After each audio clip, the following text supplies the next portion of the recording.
दिल्ली के अंदर स्वाति मालेवाल, 13 मई को आखिर हुआ क्या था? आपका पक्ष क्या है? देखिए, मैं मौके पर मौजूद नहीं था। संजय सिंह जी ने कहा कि हाँ, उस दिन जो कुछ को लेकर उन्होंने प्रेस कॉन्फ्रेंस में बाकायदा एक टिप्पणी की थी और उन्होंने कहा था कि हाँ, गलत हुआ है और मुख्यमंत्री के संज्ञान में पूरा मामला है। तो गलत तो आप ही लोगों ने मान लिया था हुआ है। स्वाति मालेवाल कह रही हैं कि भाई राज्यसभा की सीट ही चाहिए थी, तो मुझसे मांग लेते। मैं टिप्पणी नहीं करना चाहूंगा। क्या राज्यसभा की सीट को लेकर कुछ मामला फंस रहा था? पुरानी साथी स्वाति मालेवाल के मुद्दे पर बोलने से इनकार कर दिया। आपको बड़ा प्यार है।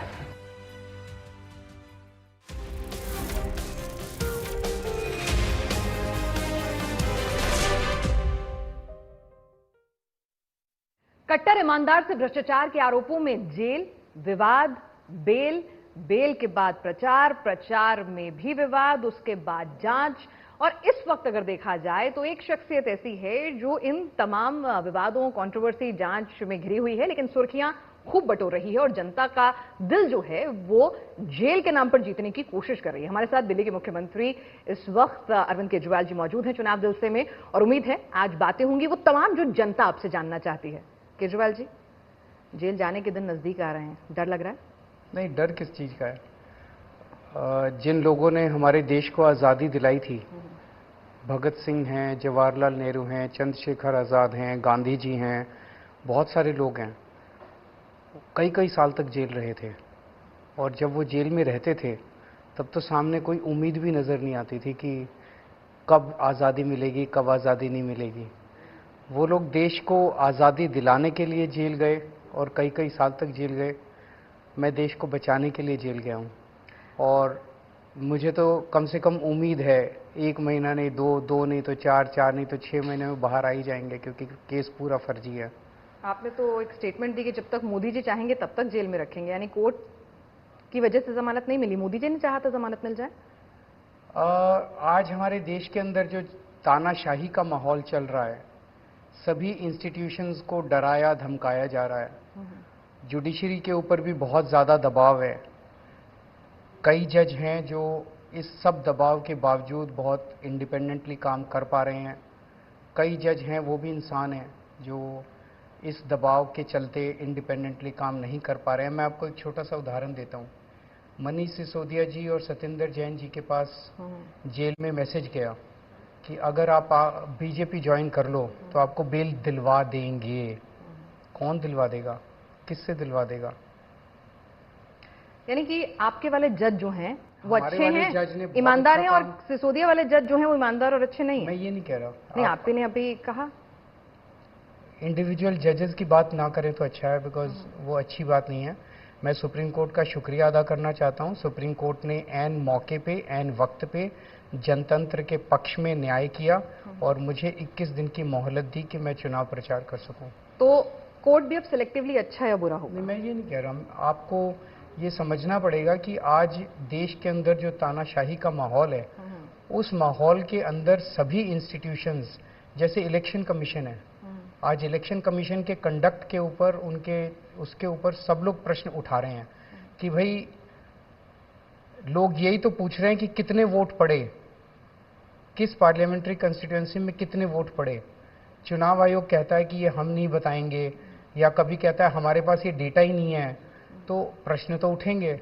और डेमोक्रेसी के अंदर जो इंस्टीट्यूशंस हैं उनकी इंडिपेंडेंस बहुत जरूरी होती है और पारदर्शिता बहुत जरूरी होती है। ठीक है, आपकी ही स्टेटमेंट से मैं पूछना चाहूंगी, समझना चाहूंगी, आज कई अखबारों की हेडलाइन भी है कि आपने कहा कि नरेंद्र मोदी जब तक चाहेंगे तब तक आप जेल में रहेंगे। तो आपको जमानत भी नरेंद्र मोदी ने दिलवाई है कि वो चाहते थे कि आप 21 दिन तक बाहर आए और प्रचार करें? ऐसा नहीं है, सुप्रीम कोर्ट के जजेस ने जमानत दी है। इसीलिए मैंने कहा कि ये सही नहीं होगा कि हम इंडिविजुअल जजेस के कंडक्ट की बात करें। नहीं, मैं तो आपकी स्टेटमेंट की बात कर रही हूँ। एक ओवरऑल आज देश के अंदर जो तानाशाही का माहौल है, उसके अंदर इंस्टीट्यूशन स्ट्रेस में है, ये सब लोग मानते हैं। ठीक है, तो अब ये बताइए जरा मुझे, आपने मनीष सिसोदिया जी की जमानत का और इन तमाम चीजों का भी जिक्र किया। मनीष सिसोदिया जी की जमानत अर्जी खारिज करते वक्त जो कोर्ट ने ऑर्डर दिया था उसमें काफी तीखी टिप्पणियां की थी, काफी सख्त टिप्पणियां की थी, और अगर आप चाहें तो मैं पढ़ के भी सुना सकती हूँ, और शायद आपने पढ़ा भी होगा वो ऑर्डर। तो वहां से कहीं ऐसा नहीं लग रहा था कि मनीष सिसोदिया जी को वो क्लीन चिट दे रहे हैं या आरोपी नहीं मान रहे हैं। कुछ यह मामला सत्ता के गंभीर दुरुपयोग का है, हाईकोर्ट ने कहा। अदालत ने कहा कि भ्रष्टाचार के इस मामले में उस समय हुआ जब कुछ लोगों को फायदा पहुंचाने के लिए नीति बनाई गई ताकि पैसा आ सके। आबकारी नीति का उद्देश्य ऐसी नीति अपनाना था जो कुछ लोगों के लिए फायदेमंद हो और रिश्वत भी आ जाए। हाईकोर्ट की टिप्पणियां हैं। आपने सुप्रीम कोर्ट का ऑर्डर पढ़ा? सुप्रीम कोर्ट के ऑर्डर में जस्टिस संजीव खन्ना का पिछले साल ऑर्डर था जिसमें उन्होंने लिखा था कि ये आरोप लगाया जा रहा है कि 100 करोड़ रुपए की रिश्वत दी गई। इसके कोई there is no prima facie evidence of that. इसमें सब आ गया, ये 2 लाइनों के अंदर सब आ गया। मैं आपको पढ़ा दूंगा वो ऑर्डर सुप्रीम कोर्ट का। तो हाई कोर्ट के ऊपर तो सुप्रीम कोर्ट है नंबर 1। नंबर 2, इस पूरे मामले में 500 से ज्यादा रेड हो चुकी है। कह रहे हैं 100 करोड़ की रिश्वत ली गई। अभी 10 दिन पहले बोले नहीं 100 करोड़ नहीं 1100 करोड़ की रिश्वत ली गई। रिकवरी कितनी हुई है? 54 की रिकवरी हुई है। वो 100 करोड़ कहां गया? हवा में गायब हो गया। 100 करोड़ की रिश्वत अगर लेते, या तो कहीं कैश मिलता, यहां कहीं प्रॉपर्टी के कागज मिलते, कहीं ज्वेलरी मिलती, कहीं खर्चे के सबूत। कुछ नहीं है, हवा में है सब कुछ। चोर क्या चोरी का सामान अपने घर में रखता है? कहाँ? कहीं तो इतनी जगह रेड की इन्होंने, 500 की जगह रेड की, कहीं रिकवरी तो होती। मोदी जी कह रहे हैं आप अनुभवी चोर हैं और आप अधिकारी रहे हैं, IRS ऑफिसर रहे हैं। मैंने सुना था उनका, इसका मतलब मोदी जी कबूल कर रहे हैं कि उनके पास कोई सबूत नहीं है। अगर आपके पास कोई सबूत नहीं हो और आप कहो कि इस चोर ने सारे सबूत जो है बड़े चालाक, तो सबूत नहीं है ना, मान रहे हैं ना कि कोई सबूत नहीं है। कल देश के प्रधानमंत्री ने मान लिया कि इस शराब घोटाले में उनके पास कोई सबूत नहीं है, तो वो मेरे ऊपर आरोप लगा रहे हैं कि मैं बहुत अनुभवी चोर हूं इसलिए मैंने सारे। तो अगर सबूत नहीं है तो छोड़ दो, फिर मेरे को क्यों पकड़ रखा है? तो अदालत जब सबूत मिल जाए तो मुझे बता दो। तो अदालत ने भी आपको, सुप्रीम कोर्ट ने, आपने कहा कि सुप्रीम कोर्ट के आप शुक्रगुजार हैं, तो उन्होंने भी वापस लौटने के लिए कहा। ये नहीं कहा कि भाई ठीक है, अभी मामला चल रहा है, अब जुलाई के अंदर मेन ऑर्डर आएगा। ऑर्डर रिजर्व किया उन्होंने, ऑर्डर आएगा तो पढ़ लेना। दिल्ली की जनता के मन में जो सवाल है, दिल्ली की जनता के मन में सवाल, जब खारिज दिल्ली की जनता के मन में सवाल नहीं है। देखिए सवाल तो सारे पूछे जाने दिल्ली की जनता से आप सर्वे कर लो। मैं भी बहुत घूमा हूँ, सारा दिन जनता में घूमता हूँ मैं भी। जनता एक ही क्वेश्चन पूछना चाहती है आपसे, रिकवरी कहाँ है? कितने पैसे की रिकवरी हुई? कितना पैसा मिला? पैसा कहाँ है? देखिए तो ये झूठे आरोप लगा के, यही तो तानाशाही है। यहाँ पे मेरे को जेल में डाल दिया, मनीष सिसोदिया को जेल में डाल दिया, सत्येंद्र जैन को जेल में डाल दिया, संजय सिंह को जेल में डाल दिया, हमारे बैंक अकाउंट कह रहे हैं सीज करेंगे, हमारा दफ्तर छीनेंगे, और प्रधानमंत्री जी आ जाओ अब चुनाव लड़ते हैं। कांग्रेस का 1 महीने पहले बैंक अकाउंट फ्रीज कर दिया, कह रहे हैं आ जाओ अब चुनाव लड़ते हैं। एनसीपी के 2 टुकड़े कर दिए, एनसीपी पार्टी छीन ली, उनका दफ्तर छीन लिया, उनके सिंबल छीन लिया, और कह रहे हैं आ जाओ अब चुनाव लड़ते हैं। शिवसेना का पार्टी के 2 टुकड़े कर दिए, शिवसेना का दफ्तर छीन लिया, उनकी सिंबल छीन लिया, उनकी पार्टी छीन ली, कह रहे हैं आ जाओ अब चुनाव लड़ते हैं। ममता बनर्जी के मंत्रियों को जेल में डाल दिया, स्टालिन के मंत्रियों को जेल। ये चल क्या रहा है हमारे देश के अंदर? आप ये ऑर्डर लेके बैठे हैं, ऑर्डर से बहुत कहीं ज्यादा ग्रेव सिचुएशन है इस देश के अंदर। अगर मोदी जी दोबारा आ गए, ये देश नहीं बचेगा, जनतंत्र नहीं बचेगा, तानाशाही आ जाएगी, और इसी तरह से पूरे देश को जो है वो कब्जा किया जाएगा। अरविंद जी, ऐसे तमाम आरोप और ऐसे तमाम बातें आप सोनिया गांधी, लालू प्रसाद यादव, इन तमाम लोगों के लिए भी कहा करते थे, और आज उनके साथ आप मंच साझा करते हैं। और आज देश को बचाने की जरूरत है, तो आपकी बातों पर भरोसा कैसे? भरोसा क्या? एनसीपी के 2 टुकड़े किए कि नहीं किए? अगर कोई जाना चाहता है तो कोई रोक कैसे सकता है? वही तो कोई जाना क्यों आपकी पार्टी के तो नहीं हो रहे 2 टुकड़े? आपकी पार्टी में तो लोग नहीं जाना चाह रहे। वो क्यों जाना चाहते हैं? ईडी की वजह से। ईडी के आपकी पार्टी के लोग निडर हैं, तो उनकी पार्टी के क्यों नहीं है निडर? एनसीपी के लोग क्यों गए? ईडी के डर से गए। शिवसेना के लोग क्यों गए? ईडी के डर से गए। ईडी के जरिए फर्जी केस बनाया जाता है। ईडी क्या है? अच्छा, अब मैं ये समझाता हूं आपके दर्शकों को। अभी तक हमारे देश में सिस्टम क्या था? Criminal justice system. एक एफआईआर होगी, अगर मान लीजिए कोई अपराध हुआ, एक एफआईआर होती है, एफआईआर के बाद जांच होती है, जांच के बाद मुकदमा चलता है, मुकदमे के बाद कोर्ट कहता है कि ये दोषी है और ये निर्दोष है, और जो मुकदमा होने के बाद, गिल्टी प्रूव होने के बाद कोई जेल जाता है। प्रधानमंत्री जी ने एक नया कानून बनाया। अब एफआईआर होती है, एफआईआर के बाद सबको अरेस्ट कर लेते हैं, जिस पे सो कॉल्ड शक होता है उसको सबको अरेस्ट कर लेते हैं, और फिर अरेस्ट के बाद जांच चलती है, आप जेल में रहते हो, फिर मुकदमा चलता है, आप जेल में रहते हो। जब तक कोर्ट आपको निर्दोष ना करार दे दे तब तक आप जेल में रहते हो। अरविंद जी, आप एक मिनट, पीएम में दौर भूल गए, एक मिनट, आंदोलन के दौर भूल गए, कागज लहराते हुए आप कहते थे कि जेल में डाल दो, एक मिनट आ रहा हूं, उस पे भी आऊंगा, मैं उस पे भी आऊंगा। इस कानून के तहत जितने लोगों को जेल में डाला जा रहा है, कुछ साबित हुआ, 5000 से ज्यादा ईडी ने केस किए हैं, अभी तक उसमें 25 लोगों के भी खिलाफ दोष साबित नहीं हो पाया। सारे केस फर्जी करते जा रहे हैं। ये कानून लाया ही सारे विपक्ष को जेल में डालने के लिए है। जो मोदी जी के खिलाफ आवाज उठाएगा उसको पीएमएलए में पकड़ के जेल में डाल दिया जाएगा। सोनिया गांधी, हमें ऐसा कानून चाहिए जिसमें असली लोग, जिसमें इलेक्टोरल बॉन्ड्स का घोटाला हुआ, इतने सारे घोटाले हैं उसके अंदर, हर डोनेशन जो है वो एक घोटाला है। उस घोटाले की जांच कौन करेगा? जब आप सत्ता में आएंगे तो आप अपने हिसाब से कानून बनाएंगे, लेकिन मेरा ये सवाल है कि अगर आप कह रहे हैं कि सारे विपक्ष को खत्म करना है, तो इसमें तो कोई दो राय नहीं है ना कि सबसे बड़े विपक्ष के तौर पे कांग्रेस आज वो बचेंगे नहीं। एक बार मोदी जी जीत जाएं, राहुल गांधी भी जेल में होंगे। मोदी जी तो 10 साल जीते हैं भाई। अभी 5 साल अगर और जीत गए, अच्छा, ना ममता बनर्जी बचेगी, ना स्टैलिन साहब बचेंगे, ना पिनरई विजयन बचेंगे, ना राहुल गांधी बचेंगे, ना ठाकरे साहब बचेंगे, कोई नहीं, सब जेल में होंगे। उसके बाद चुनाव कराएंगे, 80% से ज्यादा वोट मिल जाएंगे। देश को इसी तानाशाही सुप्रीम कोर्ट तो बचा रहेगा जो अरविंद केजरीवाल को जमानत देता है प्रचार करने के लिए। सुप्रीम कोर्ट बचेगा, देखते हैं कितना बचेगा, कितना प्रेशर डाला जाएगा उनके ऊपर। अभी जिस तरह से माहौल चल रहा है कि ये अपने हिसाब से जजेस भी अपॉइंट करना चाहते हैं। अभी तक तो सुप्रीम कोर्ट ने उसका विरोध किया है, अब अपने हिसाब से हाई कोर्ट के जज भी अपॉइंट करना चाहते हैं, अपने हिसाब से सुप्रीम कोर्ट के जज भी अपॉइंट करना चाहते हैं। देखते हैं इस तानाशाही से कौन सा इंस्टीट्यूशन बचा रहेगा। एक छोटी सी बात, एक बिल्कुल नॉर्मल कॉमन मैन की तरह से समझने की कोशिश करें। अगर जो अरविंद केजरीवाल कहें वो मान लिया जाए, हम ये नहीं कह रहे हैं कि भाई जो सत्तारूढ़ पार्टी कहती है वो भी मत मानो, जो अरविंद केजरीवाल कहते हैं वो भी मत मानो। इंस्टीट्यूशंस होते हैं, उनकी सैनिटी पे आपको भरोसा करना है, क्योंकि वही सिस्टम को चलाते हैं। जांच एजेंसियां होती हैं, अंततः दूध का दूध पानी का पानी होता है। अगर हाईकोर्ट से संतुष्ट नहीं है तो सुप्रीम कोर्ट भी है, रिव्यू पिटीशन भी है, तो उस पर भरोसा क्यों नहीं हो रहा है? कर तो रहे हैं हाईकोर्ट के लिए तो आप नहीं कर रहे। अब मेरे को अगर बेल मिल गई तो वो गलत है? नहीं, बिल्कुल नहीं है। हम तो कह रहे हैं तो बेल नहीं मिली तो आप ऑर्डर पढ़ने बैठ गए। ऑर्डर तो मनीष सिसोदिया का 30 अक्टूबर वाला ऑर्डर भी लेके आना चाहिए था। अच्छा, सुप्रीम कोर्ट का ऑर्डर था। आप बायस्ड हो? नहीं, आप हाई कोर्ट का ऑर्डर ले आए जिसमें उन्होंने जो ताजा मामला है, मैं तो वही उसी पे बात कर रही थी। वो तो सुप्रीम कोर्ट का ऑर्डर था जिसमें उन्होंने पूरे में उनके मनीष सिसोदिया के पक्ष बेल नहीं मिली थी ना। पीएमएलए पेज आखिरी के थे, उसका मैं एक्सप्लेन कर देता। आखिरी के 2 पेज के अंदर उन्होंने एक आरोप लगाया। हाई कोर्ट का ऑर्डर एक्सप्लेन नहीं करेंगे, सुप्रीम कोर्ट का एक्सप्लेन करेंगे। ये तो मैं दर्शकों से पूछना चाहता हूँ, ये कह रही है कि हाई कोर्ट सुप्रीम कोर्ट से बड़ा। मैं बिल्कुल नहीं कह रही हूँ, मैं कह रही हूँ कि भाई जो अभी आया है बिल्कुल नहीं कहना चाह रही हूँ, बिल्कुल नहीं कहना चाह रही हूँ। मैं तो समझना चाह रही हूँ कि जो तीखी टिप्पणियां की थी उस पर आपकी कोई टिप्पणी है या नहीं है? मेरी आपसे निवेदन यही है कि आप अपने प्रेजुडिस में इतना प्रेजुडिस मत होइए कि सुप्रीम कोर्ट से। चलिए अगले सवाल पर आ जाते हैं। दिल्ली के अंदर स्वाति मालेवाल, 13 मई को आखिर हुआ क्या था? आपका पक्ष क्या है? देखिए, मैं मौके पे मौजूद नहीं था। पुलिस के पास 2 वर्जन्स हैं, एक स्वाति जी का और एक विभव का। पुलिस निष्पक्ष जांच करे और जो भी, अगर ये सही बोल रहे हैं तो इनके पक्ष में न्याय होना चाहिए, ये सही बोल रहे हैं तो इनके पक्ष में न्याय होना चाहिए। संजय सिंह जी ने कहा कि हाँ, उस दिन जो कुछ को लेकर उन्होंने प्रेस कॉन्फ्रेंस में बाकायदा एक टिप्पणी की थी और उन्होंने कहा था कि हाँ, गलत हुआ है और मुख्यमंत्री के संज्ञान में पूरा मामला है। तो गलत तो आप ही लोगों ने मान लिया था हुआ है, फिर ये दूसरा वर्जन कहां से निकल कर आया? मैं इस वक्त कोई भी टिप्पणी करूंगा क्योंकि मामला कोर्ट में भी है, सब जुडिस है, उसके अलग अलग तोड़ मरोड़ के मायने निकाले जाएंगे। मैं इस पे टिप्पणी नहीं करना चाहूंगा। मैं कोर्ट के ऑर्डर का इंतजार करना चाहूंगा। जी, आप तो हर बात पे बहुत मुखर तौर पर टिप्पणी करते हैं और बहुत खुलकर बोलते हैं, बिना डरे बोलते हैं।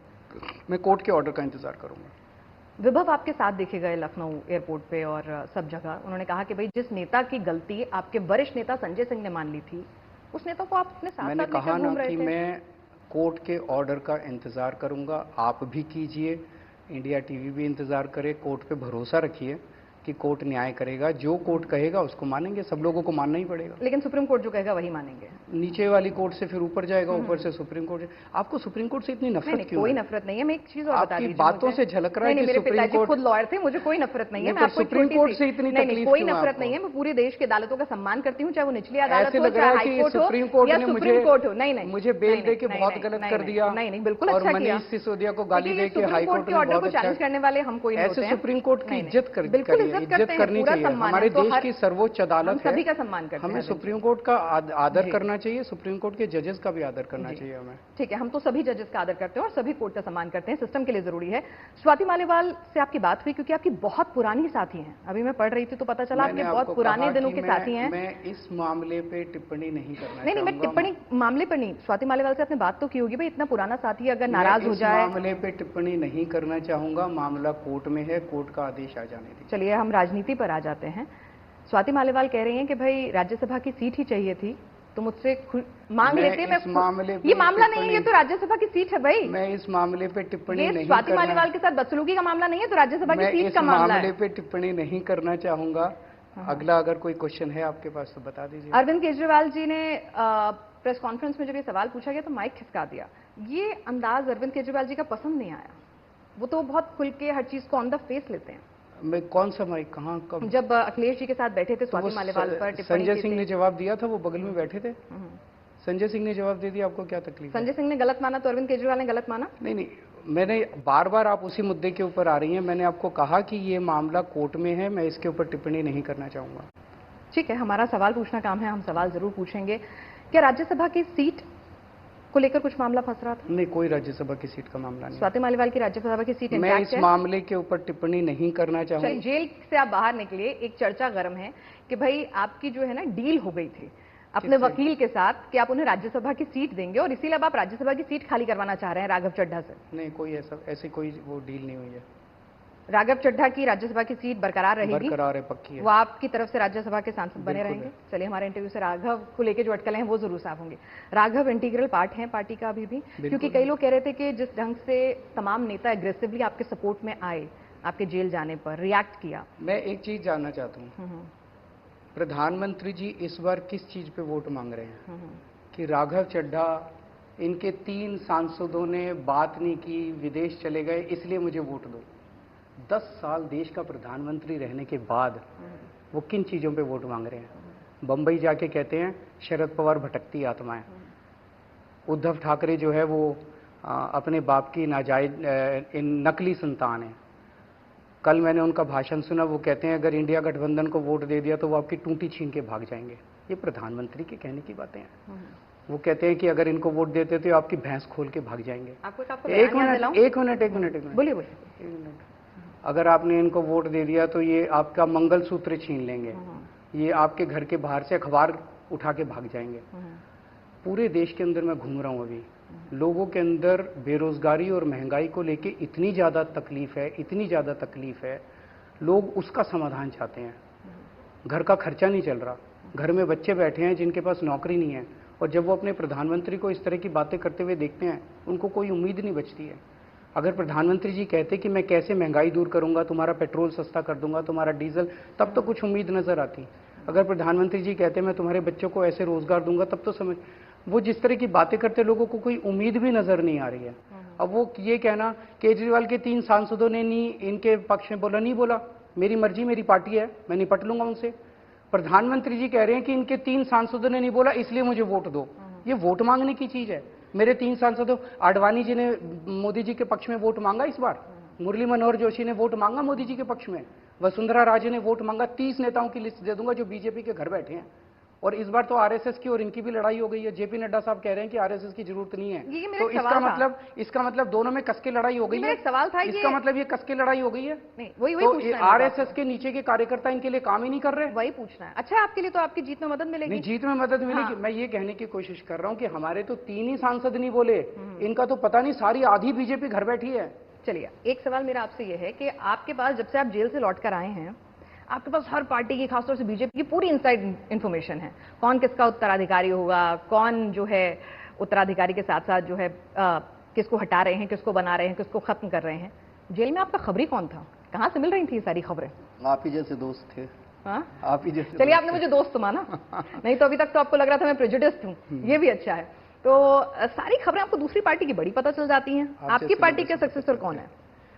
अभी शुभ बोलिए, मैं मर नहीं रहा अभी, और ना मैं 75 साल का हो रहा है। जब 75 साल का होऊंगा तो मेरे से सक्सेसर पूछ लीजिएगा। चलिए, आप कहते हैं लोग आपको दबाते हैं, घेरने की कोशिश करते हैं। मैं मान लेती हूँ एक बार को, अगर इन तमाम मुद्दों के चलते भी अगर ऐसी स्थितियां बनती हैं कि केजरीवाल जी को इस्तीफा देना पड़ता है या देने के लिए दबाव बनाया जाता है, तो कौन होगा पार्टी, कौन चलाएगा, सरकार कौन चलाएगा? दबाव डालेगा? सुप्रीम कोई कोर्ट भी ने डाले। सुप्रीम कोर्ट ने कह दिया कि दबाव नहीं डाल सकते। अच्छा। हाँ, गया था मामला सुप्रीम कोर्ट में, उन्होंने कहा भाई दबाव नहीं डाल सकते इन पे, इनकी मर्जी।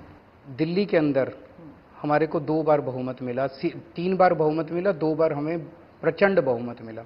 एक बार 67 सीट आई, एक बार 62 सीट्स आई। मोदी जी ने देख लिया कि असेंबली चुनाव नहीं जीत सकता मैं दिल्ली में, तो उन्होंने एक षड्यंत्र रचा कि केजरीवाल को जेल में डाल दो, फिर इसको इस्तीफा देना पड़ेगा, इसकी सरकार गिर जाएगी।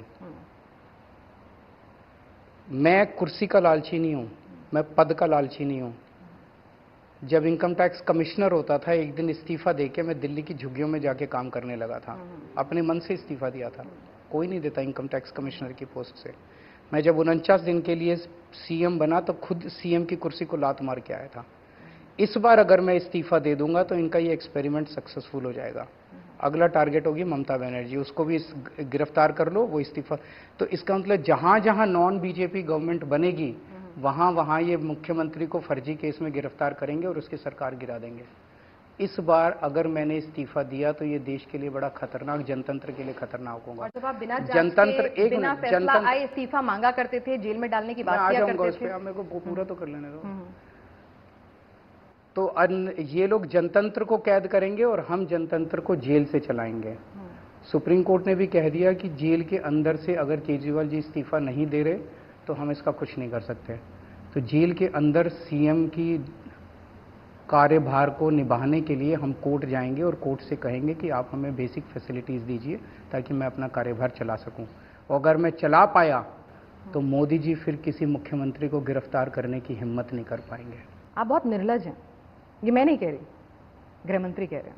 हाँ, वो बड़े लज्जा वाले हैं। देश में पूछ लो कि लज्जा किस में ज्यादा है, अमित शाह में कि केजरीवाल में। कई लोग तो आपको भी तानाशाह कहते हैं। कह ले, बीजेपी वाले कहते हैं। बीजेपी वाले आपकी पार्टी से जब लोग छोड़ के जाते हैं तो उनके भी। हाँ, जब छोड़ के जाते हैं। अब तानाशाह के खिलाफ पार्टी में रहते रहते कौन आवाज उठाएगा? नहीं। अच्छा चलिए, एक बात बताइए मुझे कि अब जिस तरह से दिल्ली पुलिस की जांच है, आपने अपने माता पिता के साथ एक वीडियो पोस्ट किया था, आपने कहा था मैं तैयार हूं, तो टेंशन है कहीं कि भाई ईडी की जांच चली रही है, जेल से अभी बेल पर छूटा हुआ हूं और अब ये दूसरा केस। सही है। इस देश के अंदर एक भारतीय संस्कृति है, भारतीय परंपरा है, भारतीय राजनीति की कुछ सीमाएं हैं, हदें हैं। राजनीति के अंदर कभी कोई व्यक्ति किसी के पेरेंट्स को खींच के नहीं लाया था, बुजुर्ग और बीमार पेरेंट्स को। प्रधानमंत्री जी को क्या लगता है कि मेरे मम्मी को बहुत बीमारियां रहती है, आधा टाइम अस्पताल में ही भर्ती रहती है, मेरे पिताजी 85 साल के हो गए, वो गुनाहगार हैं, उन्होंने कोई क्राइम किया है, उनके पीछे दिल्ली पुलिस क्यों छोड़ दी?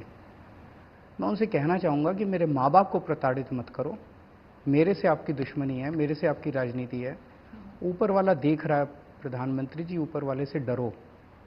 पर वो तो उस दिन घटना के चश्मदीद के तौर पर उनसे पूछताछ करना चाहते हैं। नहीं, वो भी नहीं थे वहाँ उस दिन। कहाँ है चश्मदीद गवाह? नहीं, मैं पूछ कौन से चश्मदीद गवाह? क्या चश्मदीद गवाह? नहीं, घर पर आप तो नहीं थे, तो क्या सुनीता केजरीवाल और आपके माता पिता दोनों नहीं थे? तीनों लोग नहीं थे? मतलब कुछ भी पकड़ के उनको बीच में लपेट लेंगे। मैं तो पूछ रही हूँ सर, मैं आपको यही कहने की कोशिश कर रहा हूँ। प्रधानमंत्री जी को मैं कहना चाहता हूँ कि आज तक भारतीय राजनीति के अंदर राजनीति नेताओं के बीच में तो हुई, पार्टियों के बीच में तो हुई, लेकिन कभी भी किसी के बूढ़े और बीमार माँ बाप को नहीं खींचा गया राजनीति के अंदर। ये सही नहीं है। तो राजनीति में दिल्ली पुलिस की जांच खींच रही है। दिल्ली पुलिस की जांच तो उनके कहने से ही चलती है। कल जब मैंने पोस्ट किया कि मैं तैयार बैठा हूं अपने माँ बाप के साथ, आ जाओ, तो उनको लगा कि चुनाव में नुकसान हो जाएगा, तो दिल्ली पुलिस ने कहा नहीं, आज नहीं करेंगे जांच, मतलब चुनाव के बाद करेंगे। तो जांच तो वो दिल्ली पुलिस उन्हीं के हिसाब से ही करती है। दिल्ली पुलिस कौन सी इंडिपेंडेंट है? आप कह रहे हैं कि अगर इंडी सरकार आती है, इंडिया गठबंधन की सरकार आती है, तो आपको जेल नहीं जाना पड़ेगा। ऑब्वियसली इस तरह के कानून खत्म हो गए, प्रेशर खत्म होगा जुडिशरी पे, जुडिशरी न्याय कर पाएगी। केवल मुझे नहीं, बहुत सारे निर्दोष लोग जो जेल में हैं वो बाहर आएंगे, और जो दोषी लोग इनकी पार्टी में गए हैं, जिनको वॉशिंग मशीन से साफ कर दिया गया, वो सारे जेल जाएंगे। चलिए, वॉशिंग मशीन का आपने जिक्र किया तो इसलिए सवाल पूछ लेती हूँ। वॉशिंग मशीन से, उनके पास वॉशिंग मशीन है और आपके पास कौन सी मशीन है जिसमें लालू यादव, राहुल गांधी, सोनिया गांधी, अखिलेश यादव, सारी जांच कराई है, जिनके दोषी है उनको जेल भेज रहे हैं। भाई सरकार तो इनकी है, नहीं तो इनके पास, मैं उनकी वॉशिंग मशीन आपने कहा, मैंने माना, अब आप अपनी वॉशिंग मशीन बता दीजिए कौन से ब्रांड की। मेरे पास कोई वॉशिंग मशीन नहीं है। जो दोषी हैं सारी एजेंसीज आज उनके पास हैं, उन सारी एजेंसी से उन्होंने हमारी अगली पिछली 7 जन्म खंगाल के देख लिए, उन्होंने सबको जेल भेज के देख लिया। सोनिया गांधी भ्रष्टाचारी नहीं रही? मैं किसी कराओ जांच, मेरी जांच कराई है, उनकी भी करा लो, राहुल गांधी की भी करा लो, ठाकरे साहब की भी करा लो, सबकी जांच करा लो। ये पहले जिन लोगों के साथ आप कहते थे कि मैं नहीं आऊंगा, उनके मैं साथ आप इस टाइम खड़े हैं। देश बचाना मेरे लिए जरूरी है, चाहे भ्रष्टाचारियों से हाथ मिलाना पड़े। इंडिविजुअल्स मेरे लिए वही जरूरी पूछूं, चाहे है। भ्रष्टाचारियों से हाथ मिलाना पड़े। आप कैसे कह रही हैं कि कोई नहीं, आपने कहा था, मैं बिल्कुल नहीं कह रही। एक मिनट, हाँ। मेरे को बात पूरी करने दीजिए। इस वक्त देश के ऊपर जो तानाशाही का सारा संकट मंडरा रहा है कि सारे इंस्टीट्यूशंस को खत्म कर दिया गया है, सारी पार्टियों के नेताओं को जेल में डाल दिया गया है, एक नेता और एक पार्टी बचेंगे, वन नेशन वन लीडर की तरफ देश बढ़ रहा है, ये अच्छी बात नहीं है। इन्होंने, चलिए विपक्ष तो छोड़िए, उन्होंने अपनी पार्टी की किसको छोड़ा? वसुंधरा राजे को पैदल कर दिया, शिवराज सिंह चौहान की राजनीति खत्म कर दी, देवेंद्र फडणवीस को साइड कर दिया, रमन सिंह को साइड कर दिया, खट्टर साहब को साइड कर दिया, अब योगी जी को 2 महीने में साइड कर देंगे। सारे अपने नेताओं को भी खत्म करते जा रहे हैं। पुरानी साथी स्वाति मालीवाल के मुद्दे पर बोलने से इनकार कर दिया। सारे अपने, आपको बड़ा प्यार है। नहीं, महिला हूँ, महिला ने कोई आवाज उठाई है तो पूछूंगी, और आप तो महिलाओं के साथ रहते हैं। महिला ही नहीं है। नहीं, बिल्कुल है भाई, बाकी और तो कोई महिला ही नहीं है। पूछ रही हूँ भाई मैं तो। मैंने कह दिया भाई, मामला कोर्ट में चल रहा है, कोर्ट का ऑर्डर आ जाने दीजिए। आप पूरा बोलते हैं, अच्छे से बोलते हैं, और कोर्ट का ऑर्डर आ जाने दीजिए।